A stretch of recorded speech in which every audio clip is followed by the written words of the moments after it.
Hello everyone. ये उपाय की मॉडर्न हिस्ट्री की नाइन्थ क्लास है।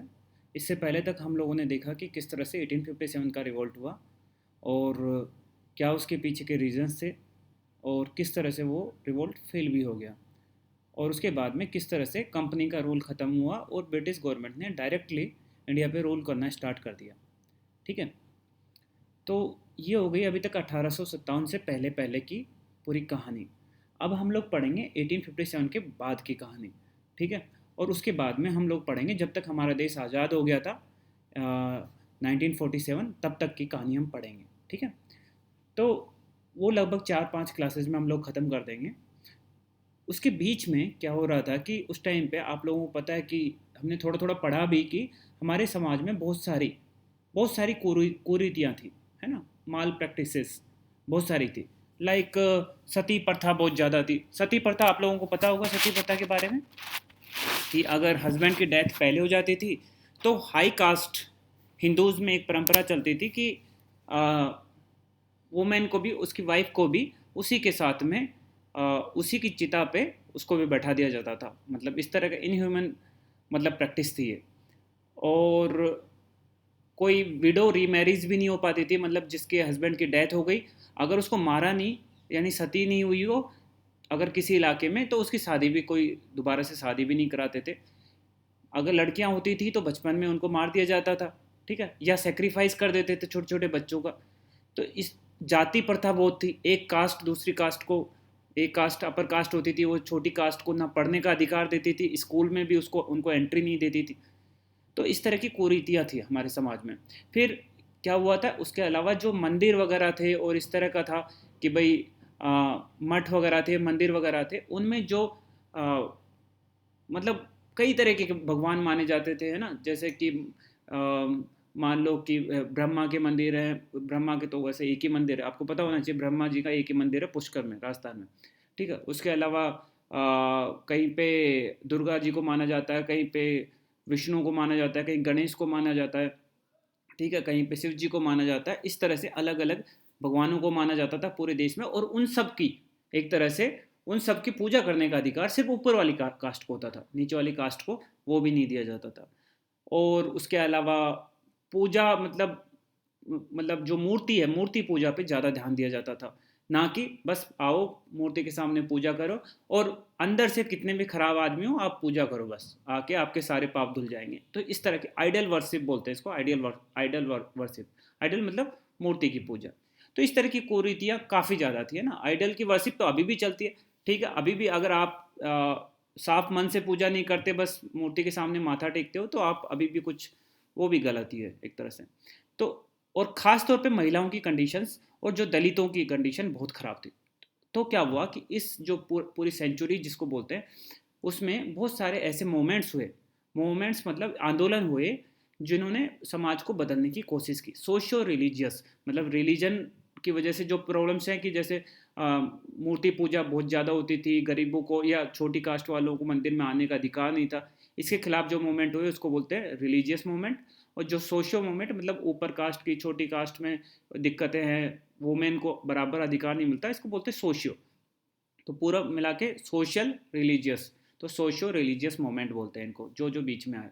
तो कुछ लोग अच्छे लोग आए जिन्होंने सोचा कि हम लोग इन कंडीशंस को चेंज करेंगे। ठीक है। उन कंडीशंस को चेंज करने वाले लोगों में से जो सबसे बड़ा नाम है और जो सबसे पहला बड़ा सबसे नाम है उनका नाम है राजा राम मोहन रॉय। ठीक है। नाम से पता चल गया कहाँ के लग रहे हैं आपको, बंगाल के। ठीक है। राजा राम मोहन रॉय। ठीक है। इनको बोला जाता है maker of modern India, father of modern India. आप सोचेंगे डलहौजी में भी लिखाया था, ठीक है बोल सकते हो, उसमें कोई ऐसा दिक्कत नहीं है, दो दो तीन तीन को भी बोल देते हैं। मॉडर्न मैन ऑफ इंडिया मतलब इन्होंने जो भारत में जो रूढ़िवादिता थी, ठीक है, ऑर्थोडॉक्स, कल मैं ऑर्थोडॉक्स का हिंदी याद नहीं आ रहा था मेरे को, रूढ़िवादिता जो बिल्कुल मतलब ये होता है ना कि पुराने विचारों पे चले जा रहे हैं और उन वो विचार भी गलत है। मतलब वो कहीं कहीं से उन्होंने मान लिया कि ऐसा ही होता है, मंदिर में जाने का अधिकार सिर्फ ऊपर वाली कास्ट को, ब्राह्मण को ही है, उसके अलावा किसी को नहीं है। इस तरह के जो पुराने, हाँ अगर हस्बैंड की डेथ हो गई तो वाइफ को सती होना ही पड़ेगा, इस तरह के लोग जो ये मेंटेलिटी को मानते थे उनको बोलते थे ऑर्थोडॉक्स। ठीक है। ऑर्थोडॉग नहीं, ऑर्थोडॉक्स। ठीक है। रूढ़िवादी विचारधारा वाले लोग। पर ये ऐसा बंदा आया, आप शक्ल देख सकते हैं साइड में है, तो ये ऐसा आया जिसने इन सब के खिलाफ लड़ाई लड़ी उस टाइम पे। ठीक है, देखिए अभी इसके बारे में आएगा कब की बात है। इसका नाम सिर्फ इनका नाम राम मोहन रॉय था। राजा इनके ऊपर टाइटल लगाया गया था। किसने? अकबर टू ने। अकबर वन नहीं, अकबर तो सबसे पहले तो हुमायूं का बेटा जो था वो अकबर, तो अलग बात हो गई। एक अकबर टू वापस से राजा आया था बाद में, वो भी मुगल राजा था। आप बोलेंगे कि मुगलों का राज तो खत्म हो गया, नहीं, फिर से मैं बता दूं 1707 के बाद में मुगल कमजोर हो गए थे। बैटल ऑफ बक्सर के बाद में उनको पेंशन पे छोड़ दिया था, पर वो राजा तो मतलब पेंशन पे जी रहे थे, बट राजा का बच्चा राजा बोला जाता था, तो उसको इस मुगल राजा अकबर टू ने इनको राजा का टाइटल दिया था। ठीक है, तो इन्होंने 1815 में एक आत्मीय सभा खोली और इन्होंने बोला कि ये जो आप जो भी धर्म वगैरह के धर्म कांड के जो भी काम करते हैं, इनमें मेरे को रीजन चाहिए कि क्यों किया जा रहा है। ठीक है, अगर मैं आपको बोलूं कि आप छत पे खड़े होकर कूद जाओ, तो आप बोलोगे ना क्यों कूद जाओ, आप रीजन मांगोगे कि ऐसे इसको कूदने से क्या हुआ। तो ये बोलता था कि मेरे को हर चीज़ में रीजन चाहिए। आप ये कर्म कांड करा रहे हो, मेरे से इतनी सारी पूजा करवा रहे हो, ये करवा रहे हो, ये करवा रहे हो, समाज में ये सब हो रहा है। सती को आप मतलब वुमेन को जब ये जाता था और ये बोलता था कि ये सती प्रथा गलत है, तो बोलते थे नहीं ये तो हमारे हमेशा से चली आ रही है। तो ये पूछता था रीजन क्या है, मेरे को रीजन बताओ। आप एक मनुष्य की डेथ हो गई तो दूसरे को भी उसके साथ मार रहे हो, इसके पीछे रीजन क्या है आपका? तो रीजन किसी के पास होता नहीं था। तो इसने एक सभा खोली, उस टाइम पे ये सारे डिस्कशन भी नहीं होते थे। तो एक आत्मीय सभा खोली इसने, और आत्मीय सभा में बहुत से लोग ज्वाइन हो गए। जैसे ग्रुप होता है ना, आजकल ग्रुप कैसे बनते हैं, हम लोग व्हाट्सएप पे ग्रुप बनाते हैं ना, बहुत सारे ग्रुप बन जाते हैं, ये वो बॉक्स बन जाते हैं, है ना। उसी तरह से इसने उस टाइम पे तो ये सब व्हाट्सएप वगैरह नहीं था, पर एक सभा खोल दी जहाँ पे बहुत से सही सही लोग आके अपना विचार रखते थे, और उस सभा का नाम था आत्मीय सभा 1815 में। फिर उसके बाद में इसने एजुकेशन के लिए थोड़ा काम किया और हिंदू कॉलेज खोला बंगाल में। ठीक है, कोलकाता में। किसके साथ में? डेविड हारे के साथ में। ठीक है, डेविड हारे एक, ठीक है मैं बता दूंगा इसके बारे में। और हिंदू कॉलेज बाद में प्रेसिडेंसी कॉलेज बन गया, आजकल उसका नाम प्रेसिडेंसी कॉलेज है, और इंडिया का सबसे टॉप कॉलेजेस में आता है इस टाइम पे। तो वो किसने खोला था? राजा राम मोहन रॉय ने। किसकी हेल्प से? डेविड हारे। डेविड हारे एक तरह से स्कॉटलैंड का बंदा था, वो यहाँ पे घड़ी का व्यापार करने आया था। बाद में यहाँ की कंडीशंस देखी इतनी ख़राब, तो उसके बाद में उससे रहा नहीं गया, और उसने यहाँ की चीज़ें चेंज करने की कोशिश की और कुछ कॉलेजेस वगैरह स्कूल्स वगैरह खोले उसने। तो एक हिंदू कॉलेज में भी उसने हेल्प की। 1828 में फिर इसने, राजा राम मोहन रॉय ने, ब्रह्मो समाज की स्थापना की। ये चैप्टर ऐसा है, इसमें छोटी छोटी चीज़ें पूछ लेते हैं। ब्रह्मो समाज किसने स्टार्ट किया था, हिंदू हिंदू कॉलेज किसने ओपन किया था, आत्मीय सभा किसने किया था, इसलिए ये पॉइंट्स है। ब्रह्मो समाज एक रिफॉर्मिस्ट टाइप का मूवमेंट था। रिफॉर्मिस्ट मतलब प्यूरिफाइंग हिंदुइज्म। हिंदुइज्म ये बोलता था हिंदुइज्म अच्छा है, जो हमारा धर्म है वो बहुत अच्छा है, पर उसको थोड़ा प्यूरिफाई करना पड़ेगा, है ना। जैसे कि पानी आता है ना, आपके घर में पानी आता हो, तो पानी तो आप ऐसे नहीं बोल सकते नहीं नहीं ये पानी गंदा आता है, ये पानी बंद पीना हम बंद करेंगे, सिंपल सी बात है, पानी नहीं पियेंगे आज के बाद में। तो ऐसा नहीं, पानी आ रहा है गंदा आ रहा है तो मैं एक फ़िल्टर लगा दो तो पानी को साफ़ कर देंगे। तो इसका कहना भी यही है कि जो धर्म चला आ रहा है ना हिंदुइज्म, ये तो ठीक है, पर इसके बीच में बहुत कचरा घुस गया है इसके अंदर। तो हमको क्या करना पड़ेगा, जो हमारे हिंदू धर्म है उसको थोड़ा साफ़ करना पड़ेगा, है ना, प्योरीफाई करना पड़ेगा। उसमें बहुत सारी कुरीतियाँ घुस गई है, उसको हटाना पड़ेगा। जैसे सती है, आप धर्म के नाम पे वुमेन को सेक्रीफाइस करते हो, ये प्रथा हटाओ, ये गलत है। ठीक है, और इसने बेनेटिक उसी टाइम पे था, उसके साथ मिलके कानून भी बनाया सती का। इसने मतलब हेल्प की कि वो कानून बने, मोमेंट चलाया इसने कि वो कानून बने। ठीक है, तो बेनेटिक उस टाइम पे फिर इसके मोमेंट्स की वजह से, इसके प्रयासों की वजह से बेनेटिक ने बाद में सती प्रथा के खिलाफ एक कानून बना दिया कि ये गलत है। ठीक है, एक इसका जर्नल में निकलता था, संवाद कमोदी। ठीक है, मतलब उसमें ये अपने लेख लिखा करता था। ठीक है, इतना याद रखो, कोई दिक्कत नहीं है, बंगाली लैंग्वेज। ठीक है, फिर ब्रह्मो समाज के बारे में थोड़ा सा आप याद कर सकते हो। प्योरीफाई हिंदुइज्म बता चुका मैं।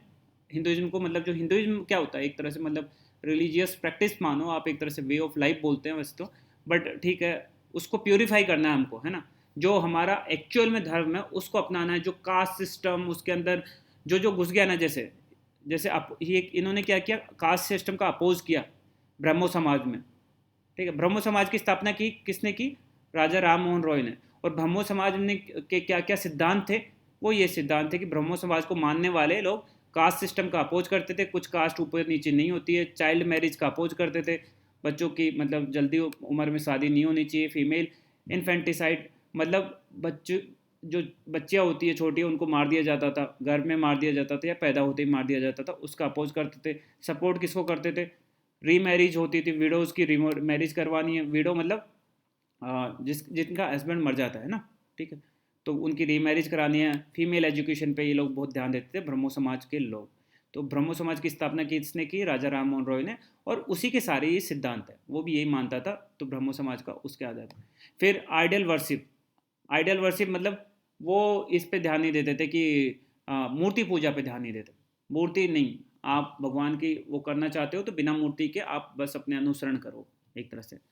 और मोनोथिज्म में विश्वास रखते थे। मोनोथिज्म क्या होता है कि एक ही भगवान है, ऐसा नहीं कि हिंदुओं का अलग भगवान है, मुस्लिम्स का अलग भगवान है, क्रिश्चियंस का अलग भगवान है, भगवान एक ही है, ठीक है, अलग अलग नहीं हो सकते, उनके डिपार्टमेंट अलग अलग नहीं हो सकते, ये मानते थे।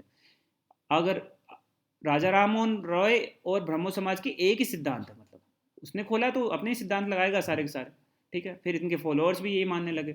और बिलीफ इन रीजन, और रीजन में बिलीव करते थे कि अगर सती प्रथा है, चाइल्ड मैरिज कराते हो आप, इसके पीछे रीजन क्या है, रीजन बताओ, वो पूछता था। तो बिलीव इन रीजन, ये वेदाज और उपनिषद पे ठीक है मानता था, उनकी स्पिरिट पे मानता था कि इसके अकॉर्डिंगली हाँ सही है बात, उनकी बातें सही हैं, पर बीच में क्या किया कि बहुत सारी कुरीतियों ने इन सबको खराब कर दिया हमारे रिलीजन को, ठीक है। तो ये इसके ऊपर आपको आइडिया, इससे ज़्यादा कोई आपसे पूछेगा भी नहीं। तो ब्रह्मो समाज और राजा राम मोहन राय, राजा राम मोहन राय और इनका ब्रह्मो समाज, ठीक है। फिर दूसरा मोमेंट उसी टाइम पे हुआ, इनकी डेथ 1833 में ही हो गई थी, ठीक है। ब्रह्मो समाज खोलने के कितने 5 साल बाद के अंदर डेथ हो गई थी, मैनेंजाइटिस बीमारी होती है उससे उनकी डेथ हो गई, ठीक है। उसके बाद में एक इनका नाम बहुत पॉपुलर है, इन्होंने देखो इन्होंने कौन सा कॉलेज खोला, हिंदू कॉलेज। हिंदू कॉलेज में एक प्रोफेसर बन के आया, हेनरी विवियन डेरोजियो, ठीक है, समझ में आई, नाम थोड़ा डिफिकल्ट है, HVD, ठीक है, हेनरी विवियन डेरोजियो, डेरोजियो नाम से भी याद रख सकते हो ना, ये पूछा जाता रहता है कई बार। कौन से हिंदू कॉलेज जो किसने खोला था, ब्रह्म इन्होंने इन्होंने खोला था, राम मोहन रॉय ने जो हिंदू कॉलेज खोला था, उसी हिंदू कॉलेज में एक प्रोफेसर बन के आया, इंग्लिश के प्रोफेसर, ठीक है, हिस्ट्री भी पढ़ाते थे और इंग्लिश भी पढ़ाते थे, ठीक है। 18 साल की उम्र में टीचर बन के आ गया था वहाँ पे, और 1 साल के अंदर प्रोफेसर बन गया, मतलब 19 साल की उम्र में। आई थिंक जो जो ये लेक्चर ले रहा है सबकी उम्र 19 से ज़्यादा होगी, है ना। तो मतलब इस उम्र में वो वहाँ का प्रोफेसर था, ये डेरोजियो, कहाँ का, हिंदू कॉलेज का, और इंग्लिश का प्रोफेसर था। तो पोएट वगैरह भी करता था, मतलब पोएम वगैरह लिखता था। और ये क्या था कि आपको नाम से तो लगेगा अंग्रेज, हाँ अंग्रेजी था, मतलब मम्मी पापा बाहर के ही थे, पर वो क्या है इंडिया में बिजनेस वगैरह करते थे कंपनी के काम से, तो ये पैदा यहाँ पे ही हुआ। तो ऐसा मानते हैं ठीक है ये तो इंडिया में पैदा हुआ, तो इंडियन ही हो गया एक तरह से, ठीक है। तो इसने क्या किया था, इसने मूवमेंट चलाया था जिसका नाम था यंग बंगाल मूवमेंट। ये खुद भी यंग ही था, तो यंग बंगाल मूवमेंट, ठीक है। और इसके फॉलोअर्स को क्या बोलते थे, डेरोजियो नाम था, तो फॉलोअर्स को क्या बोलते थे, डेरोजियंस, ठीक है। ये जो भी ओल्ड ट्रेडिशन वगैरह थे उन सब के खिलाफ था, ठीक है। और वुमेन राइट के सपोर्ट में रहता था, मतलब वुमेन के एजुकेशन वगैरह, मतलब जो अच्छी चीज़ें हैं उनके सपोर्ट में रहते थे ये लोग। और ये बहुत लेक्चर वगैरह देता था पूरी कि भाई ये जो वुमेन के खिलाफ बहुत सारे उनके अधिकार छीने गए हैं, और समाज में मतलब उनको ये जल्दी मैरिज करा देते, सेम ब्रह्मो समाज की तरह ये भी बातें करता था। बस ये रिलीजन की बातें नहीं करता था, ठीक है, इतना थोड़ा याद रखना, ठीक है। और इसके बारे में एक और बात बता दूं, मैं राजा राम मोहन रॉय को बहुत सारे लैंग्वेजेस भी आते थे, मतलब ये कोई बहुत सारी लैंग्वेज जानता था, 10-15 लैंग्वेजेस जानता था, भाषाएं जानता था। और ये हमेशा बोलता था कि इंडियन जो हमारा रिलीजन है वो बहुत अच्छा है, पर हमको क्या करना है, थोड़ा जो वेस्टर्न, जो हमारे जो ब्रिटेन है और अमेरिका है, इनमें जो अच्छी चीज़ है ना, यहाँ की जो साइंटिस्ट रिसर्च कर रहे हैं, सब कुछ कर रहे हैं, उसको भी हमारे यहाँ पे एजुकेशन में लाना चाहिए।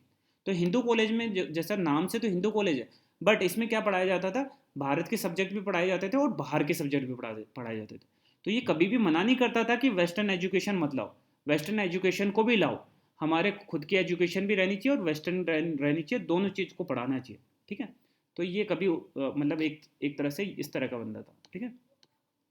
उसके बाद में आते हैं, देखो नाम सब लोगों ने, आपने सारे नाम ही सुने होंगे, एक दो नाम जैसे डेरोजियो को शायद नहीं सुना हो ज़्यादातर लोगों ने, बट नाम इसके बाद में ईश्वर चंद्र विद्यासागर, पंडित ईश्वर चंद्र विद्यासागर, इनका जो मेन था, ये एजुकेशन के फील्ड में थे एक तरह से, है ना, एजुकेटर थे। तो इन्होंने बहुत सारी गर्ल्स के लिए स्कूल्स वगैरह खोले। बैथोनी स्कूल्स है ना, बहुत पॉपुलर स्कूल है। तो इन्होंने, जेडी बैथोने था, मतलब यूरोपियन था, उसको उस इनकी हेल्प से बहुत सारे स्कूल खोले, ठीक है। और उसके अलावा विडो रीमैरिज एक्ट आया था, आप लोगों को मैंने बताया था, ये विडो रीमैरिज एक्ट कब आया था, किसके टाइम पे आया था, ये डलहौजी के टाइम पे। तो डलहौजी, अंग्रेज भी खुद थोड़ा ना कोई एक्ट ला देते, पहले ये लोग अपना पूरा प्रेशराइज करते थे, ये लोग भी अपने मूवमेंट करते रहते थे कि खूब सारी जगह रैलियाँ करते थे, ये करते थे। जैसे आज भी क्या होता है, आज भी कोई कानून बनता है तो बहुत से लोग होते हैं ना, आदिवासी अपना मूवमेंट करेंगे, किसान अपना करेंगे, तब जाके गवर्नमेंट कोई कानून बनाती है। तो कानून तो डलहौजी ने बनाया था, पर इनके प्रयासों की वजह से ही, ध्यान दिला के ही कानून बना था, विडो रीमैरिज, चाइल्ड मैरिज के भी खिलाफ, मतलब खिलाफ थे, ठीक है। तो इन सब की बातें एक जैसी हैं, आप देखोगे ना, सबकी मतलब सोशल जो भी चीज़ें हैं ना, चाइल्ड मैरिज के खिलाफ थे, मतलब विडो रीमैरिज होनी चाहिए इनके हिसाब से, ठीक है। और मतलब सती प्रथा के खिलाफ थे, ये सारी की सारी चीज़ें कॉमन ही हैं लगभग सब में। ये भी रिलीजन के बारे में ज़्यादा नहीं बोलते थे, बस ये तो एजुकेशन और मतलब विडोज़ की रीमैरिज होनी चाहिए, ठीक है। आश्रम वगैरह भी खोला था इन्होंने विडोज़ के लिए, ठीक है। फिर आए आत्माराम पांडुरंग, ठीक है, ये आ गए आत्माराम पांडुरंग, ठीक है, ये रहे। तो ये आत्माराम पांडुरंग, ठीक है। इन्होंने कौन सी सभा खोली, समाज खोला, प्रार्थना समाज, मतलब कोई इसको सभा बोल देता था, कोई समाज बोल देता था, इस तरह से कॉन्सेप्ट था। जैसे ब्रह्मो समाज, प्रार्थना समाज, इसको किन्होंने खोला, आत्माराम पांडुरंग ने। कब, 1867 में। ब्रह्मो समाज कब खुला था, 1868 में, ठीक है, ओके। आत्माराम पांडुरंग, तो ये इनका प्रार्थना समाज का क्या फंडा था, इनका फंडा था कि भाई जो सोशल चीज़ें गलत हो रही है ना, उनके खिलाफ ये करते थे कि भाई जो इंटरकास्ट मैरिज नहीं होती, इंटरकास्ट खाना नहीं खाते गाँव वाँव में, है ना, और विडो कोई हो जाती है तो उनका रीमैरिज नहीं होता, तो इनके खिलाफ इन्होंने लड़ाई लड़ी। कौन सा समाज, प्रार्थना समाज, बस इतना भी याद रखो कि काफ़ी है। एम जी रनाडे और आर जी भंडारकर भी इसके बड़े फॉलोअर थे, ठीक है। एम जी रनाडे को डिटेल में पढ़ेगा तो शायद मैं भी कहीं उनका नाम लूँगा बाद में, ठीक है। तो ठीक है, उतना नहीं जाना। एम जी रनाडे ने डेक्कन एजुकेशन सोसाइटी भी खोली, एटलीस्ट नाम याद रखो, बस कुछ नहीं। फिर ये आए इसके बाद में स्वामी दयानंद सरस्वती, और इन्होंने कौन सा खोला, आर्य समाज। इन्होंने बोला कि नहीं, हमारा धर्म तो बेस्ट है, हिंदू धर्म, इसमें कोई चेंज करने की जरूरत नहीं। देखो, ब्रह्मो समाज ने क्या बोला कि धर्म तो ठीक था, इसमें बहुत सारी गलतियां आ गई, तो पहली बात तो उनको हटाएंगे। फिर सेकंड थिंग, यूरोप से कुछ अच्छी चीज़ मिल रही है हमको, तो उनको भी अपनाते, बाइबल से भी कुछ चीज़ें अच्छी मिल रही है तो उसकी चीज़ें लेते, कुरान से कुछ अच्छी चीज़ मिलती है तो उसको उससे लेते। तो ब्रह्मो समाज ने क्या किया, एक तरह से उन्होंने रिफॉर्म करना चाहा। रिफॉर्म मतलब होता है कोई भी चीज़ अच्छी है, ठीक है, बट उसको और अच्छा बनाते हैं कुछ कुछ चीज़ें डाल के। ये बोला कि नहीं, जो हिंदू धर्म है वो बेस्ट है, उसमें कुछ नया डालने की जरूरत नहीं, ठीक है। तो इसको बोलते हैं रिवाइवलिस्ट, ठीक है, इतना ठीक है, थोड़ा बहुत ध्यान रखिए। रिवाइवलिस्ट मूवमेंट बोलते हैं इसको, ठीक है। तो इन्होंने बोला कि भाई हम जो कर रहे हैं ना अभी, ये सब चल रहा है, अंग्रेज बाहर से आ गए, इन्होंने अपने कुछ कॉन्सेप्ट लगा दिए, सोसाइटी को चेंज कर दिया, हमको जाना बैक टू वेदास, ये थ्योरी, ये मोटो था इसका। वेदों में जो लिखा है वो बेस्ट है, कोई ज़रूरत नहीं है कोई और चीज़ें मानने की, ठीक है, सिंपल सा मोमेंट है, ठीक है।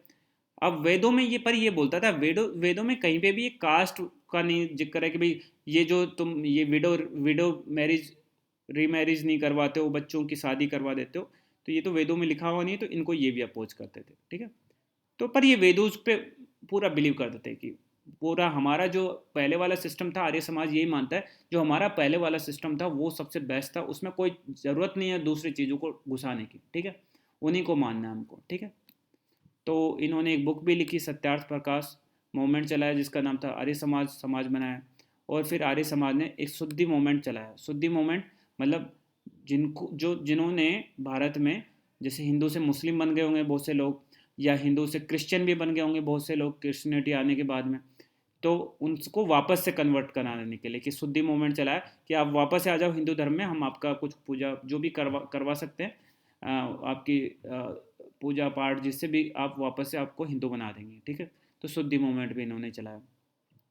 फिर इन्होंने डीएवी स्कूल खोली, जो सिटीज़ से कनेक्टेड है उनको पता होगा, डीएवी स्कूल बहुत पॉपुलर स्कूल्स है, तो इन्होंने खोली, दयानंद एंग्लो वैदिक स्कूल नाम है इनका, ठीक है।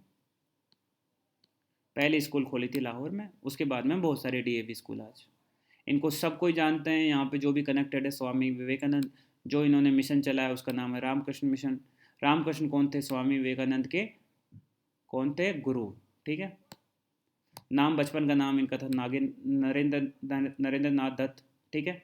उसके बाद में इन्होंने एक तरह से, ठीक है, बाद में स्वामी विवेकानंद के नाम से जाने गए ये।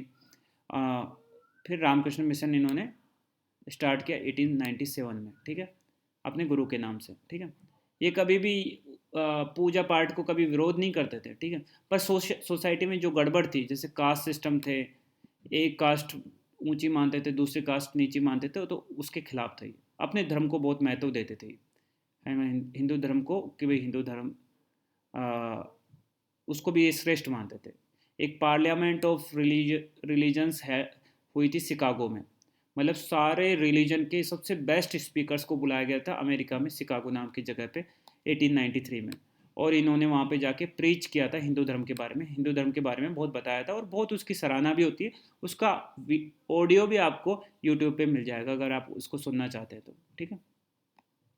और हमेशा मतलब दूसरों की सेवा करना है ना, कोई कष्ट में तो उसकी सेवा करना है, इस तरह की बातें करते थे, ठीक है। उसके बाद में इनको जो भी महाराष्ट्र के हैं सब जानते हैं, ज्योतिबा फूले, और इन्होंने जो समाज चलाया उसका नाम था सत्यशोधक समाज, ठीक है। लो कास्ट से आते थे, हमेशा से लो कास्ट से आए, तो बहुत सारी समाज में गड़बड़ियाँ को हमेशा देखे, उसका शिकार भी हुए। उसके बाद में इन्होंने भी विडो रीमैरिज पे बहुत ज़्यादा ध्यान दिया, सबका देखो काम हुई है, विडो रीमैरिज वगैरह, और एजुकेशन ऑफ वुमेन पे बहुत इन्होंने काम किया। अपनी वाइफ के साथ में, सावित्री बाई फूले के साथ में, वाइफ ये रही, मिलके पहली स्कूल खोली गर्ल्स के लिए पूना में 1851, ठीक है। मुस्लिम्स में दो मूवमेंट बड़े चले, एक वहाबी और एक अलीगढ़, ठीक है। वहाबी मूवमेंट को चलाने वाले कौन थे? शाह अब्दुल अजीज़ और सैयद अहमद बरेलवी, बरेली के थे इसलिए बरेलवी, ठीक है, सैयद अहमद। वहाबी मूवमेंट क्या बोलता था? वहाबी मूवमेंट ये बोलता था कि एक तो इनका मानना था कि भाई इस्लाम सबसे बेस्ट है, ठीक है। तो इन्होंने क्या किया कि सोसाइटी को इस्लामिक बनाएंगे, ठीक है, इसका ये कॉन्सेप्ट था वहाबी का, ठीक है। और उसके अलावा ओके, उसके अलावा क्या करेंगे कि उसके अलावा भारत में इस्लामिक रूल इस्टेब्लिश करेंगे, ठीक है, इस्लामिक रूल, ठीक है। तो इसका मतलब ये एक तरह से डिवाइड कर दिया इसने हिंदू और मुस्लिम को। तो हिंदू और मुस्लिम बढ़िया से रह रहे थे, तो इन्होंने वहाबी मूवमेंट ने क्या स्टार्ट कर दिया कि नहीं, हमको क्या करना है कि इस्लामिक रूल चलाना, क्योंकि यहाँ तो लॉ चलाना, अपना शरिया लॉ चलाना। और इस तरह से एक वहाबी मूवमेंट की स्टार्ट हुई, और उन्होंने पटना से स्टार्ट किया और पूरे देश में फैले वो लोग। और इनका एक मुद्दा था कि दारुल हर्ब से दारुल इस्लाम बनाना है देश को, ठीक है। दारुल हर्ब ये बोलते थे कि जो मतलब दारुल इस्लाम किसको बोलते थे? ये जहाँ पे इस्लाम को ये स्वतंत्र तरीके से प्रीच कर सकें, सरिया लॉ लग सके, सरिया मतलब जो मुस्लिम्स का कुछ कंट्रीज़ में लॉ है एक तरह से, ठीक है, और इस तरह की बातें हो सके उसको। दारुल हर्ब मतलब भाई जो कंट्रीज इन सबको नहीं मानती, जैसे इंडिया अब नहीं मानती है ना, इंडिया का एक कॉन्स्टिट्यूशन है, वो कोई ना तो हिंदू धर्म के हिसाब चलती है ना मुस्लिम धर्म के हिसाब से चलती है, तो उनको बोलते हैं दारुल हर्ब, ठीक है, काफिर की ज़मीन, ठीक है। तो उससे ये क्या बनाना चाहते? दारुल अल इस्लाम, मतलब कुछ लोग थे, ऐसा नहीं कि पूरे मुस्लिम लोग ऐसे थे, कुछ लोग थे जिन्होंने ये मूवमेंट चलाया, ठीक है। इन्होंने दारुल उलूम एक स्कूल खोली देवबंद में, अभी भी है, सहारनपुर उत्तर प्रदेश में, नाम याद रखिए। एक और अच्छे, ये थोड़े अच्छे इंसान थे, इनका नाम था सैयद अहमद खान, और पुराने वाले का नाम था सैयद अहमद बरेलवी, ठीक है। इन दोनों में नाम का ही अंतर है, खान और बरेलवी। ये अच्छे आदमी थे, ये इस तरह के कॉन्सेप्ट नहीं देते थे कि हमको इस्लाम को पूरे इंडिया में इस्लाम लागू करना है, इस तरह का कॉन्सेप्ट नहीं था। इनका अलग था कि भाई नहीं, सब बहुत भाईचारे से रहो, हिंदू मुस्लिम सब अच्छे से रहो, कोई दिक्कत नहीं है।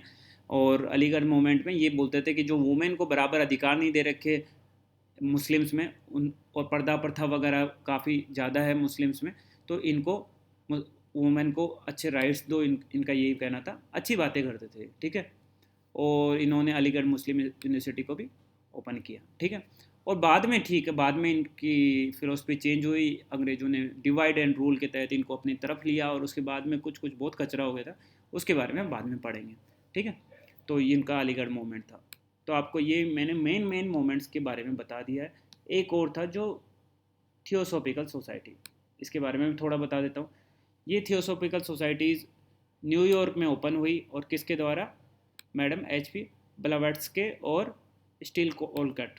कहाँ पे? अमेरिका में सोसाइटी ओपन हुई। और इसमें क्या था कि ये जो इंडियन का हिंदू धर्म है उस पर बहुत महत्व देते थे, मतलब इनके हिसाब से वो बेस्ट है, ठीक है।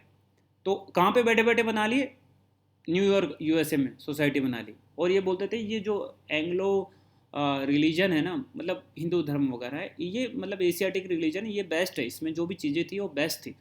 तो इन्होंने वहाँ पे बैठे बैठे रिसर्च वगैरह करके इनको लगा कि इसको फैलाना चाहिए इस चीज़ को, ठीक है। तो इन्होंने, और इनका मतलब ऑब्जेक्टिव था कि यूनिवर्सल ब्रदरहुड, सब मतलब रेस सारी, ऐसा नहीं कि अंग्रेज़ लोग सुपीरियर रहे और हिंदुस्तानी लोग इन्फीरियर रहे किसी भी चीज़ से। तो इन सब पे वो मतलब इन सब के खिलाफ थे ये लोग। इन्होंने जो थियोसॉफिकल सोसाइटी ने पहला हेडक्वार्टर जो इंडिया में खोला, वो 1882 में अडियार में, मद्रास में अडियार नाम की जगह, वहाँ पे खोला। मतलब थियोसॉफिकल सोसाइटी की स्थापना तो न्यूयॉर्क में हुई, और खोला पहला जो सेंटर इंडिया में खोला वो अडियार में खोला। और बाद में एनी बेसेंट जो थी वो थियोसॉफिकल सोसाइटी से जुड़ गई, और वो इंडिया में लेक्चर देने के लिए आई, कोई मतलब अडियार वाले सेंटर में। और जब सेंटर लेक्चर देने आई तो फिर वो यहीं पे रह गई एक तरह से। और यहाँ की हेड बन गई अडियार की। और फिर बाद में अपने फ्रीडम स्ट्रगल में भी उन्होंने बहुत योगदान दिया, ठीक है। तो एनी बेसेंट बाद में आप देखेंगे इन्होंने बनारस हिंदू यूनिवर्सिटी, तो BHU के नाम से जानी जाती है, उसको ओपन करने में मदन मोहन मालवीय के साथ में योगदान किया, BHU को ओपन करने में। जो INC इंडियन नेशनल कांग्रेस खुली बाद में, उसकी ये प्रेसिडेंट भी रही थी। वो चीज़ें मैं बाद में बताऊंगा। ये रही एनी बेसेंट, ठीक है, ठीक है। तो ये जो मेजर सोसाइटीज़ है इनके बारे में मैंने थोड़ा थोड़ा बताया, थोड़ा आपको याद हो जाएगा इस हिसाब से। इसके नीचे बहुत लंबी लिस्ट है, ठीक है। यहाँ पे जैसे अमेटियस आत्मीय सभा किसने खोली? राजा राम मोहन रॉय ने। कब खोली? 1815 में। कहाँ पे खोली? बंगाल में। तो इस तरह से इनके एक तरह से नाम भी दे रखे हैं, और बहुत सारे मोमेंट्स हैं, मैंने सबकी लिस्ट बना के आपको दे दी है। आप बोलेंगे इतने सारी कैसे याद करेंगे? तो ज़्यादातर तो 10-12 तो मैंने बता दिए। उसके अलावा जो बची कुछ कुछ है ना, उनके लिए आप, मैंने जो ब्लू कर रखा है उनको पक्के से याद रख लो आप, ठीक है।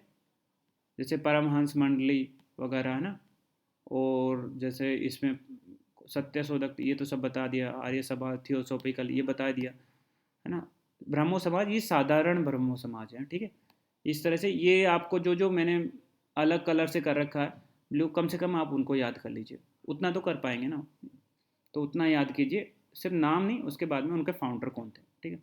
ये पूछ लेते हैं एग्जाम्स में, ठीक है। तो इसी के साथ में आज की क्लास यहीं पे ख़त्म होती है। और इजी था आज तो, बस आपको थोड़े नाम याद करने हैं। और इन लोगों ने, मैं जस्ट थोड़ी सी और बता दूं कि इन लोगों ने अपने अपने एफर्ट्स दिखाए, पर राज कौन कर रहे थे? अंग्रेज, ठीक है। तो इनके कुछ एफर्ट्स तो सही सही लागू हो पाए, कुछ एफर्ट्स 1857 के बाद में तो अंग्रेजों ने वैसे ही इंटरेस्ट लेना बंद कर दिया था। पहले तो फिर भी विडो रीमैरिज एक्ट चलाया था, सती एबोलिशन के लिए कानून लाए थे, बट 1857 की क्रांति के बाद में तो इन्होंने, अंग्रेजों ने वैसे इंटरेस्ट लेना बंद कर दिया। इनको लगा कि यार हम लोग इंटरेस्ट लेते हैं और जो ऑर्थोडॉक्स रूढ़िवादी जो हिंदू हैं वो उससे गुस्सा हो जाते हैं, फिर हमारे खिलाफ ये लोग मतलब रिवोल्ट कर देते हैं, इसलिए हम लोग कोई धर्म वाले काम में इंटरफेयर नहीं करेंगे। इस वजह से बहुत से लोगों ने अपना, ये इतने सारे मूवमेंट चले बट सफल ज़्यादा थोड़े ही कुछ हुए, थोड़े। उसके अलावा ज़्यादातर ठीक है, अपने अपनी जगह काम करते रहिए, ठीक है। पर पूरे देश में एक तरह से एक फीलिंग आती थी, जैसे मान लो कि स्वामी विवेकानंद एक जगह से जाते थे और टूर करते थे तो पूरा देश एक तरह से एक एक होता था उनको सुनने के लिए। और मान लो कि दयानंद सरस्वती जब अपने स्पीच करने के लिए इधर उधर जाते थे तो एक तरह से पूरा देश एक साथ यूनाइटेड फील करता था। ठीक है, क्योंकि पहले भारत एक खुद का कोई देश नहीं था। मराठाओं का अपना राज्य था, राजपूतों का अलग था, समथिंग समथिंग, पर एक आदमी जो हर जगह जाता है और कॉमन आदमी है तो वो इधर उधर जाता है तो वो एक यूनिटी की फीलिंग आती थी। ठीक है, और वो बाद में अंग्रेज़ों के खिलाफ भी एक तरह से बहुत काम आई, और जो बाद के मोमेंट हुए उनमें इन लोगों के योगदान भी थोड़े थोड़े रहे। ठीक है, ओके, इसी के साथ में आज की क्लास ख़त्म होती है।